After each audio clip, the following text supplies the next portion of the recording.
À compter d'aujourd'hui, vous ne verrez plus ces géants des mers accostés à Venise. Des immeubles flottants qui doivent maintenant s'amarrer dans le port industriel de Marghera, à 10 km de là. Les défenseurs de l'environnement accusent les vagues engendrées par ces mastodontes d'abîmer la cité des Doges et sa lagune. Depuis des années, les associations se mobilisent contre leur présence. Pour eux, cette décision est une victoire. Venise accueille avec enthousiasme cette nouvelle. Nous espérons que cette fois sera la bonne, car ce n'est pas la première fois que l'on nous dit que les grands navires ne passeront plus dans le bassin de la place Saint-Marc. Un bras de fer d'autant plus difficile que les associations ont face à elles d'importants intérêts économiques.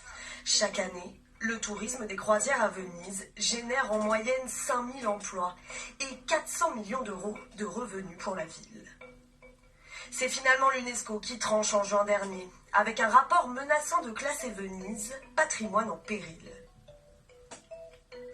Les effets de l'intervention humaine, combinés au changement climatique, menacent d'entraîner des changements irréversibles. Le gouvernement italien a officialisé cette interdiction par décret en juillet dernier. Seuls les bateaux de moins de 200 passagers peuvent désormais naviguer sur les canaux de la Sérénissime.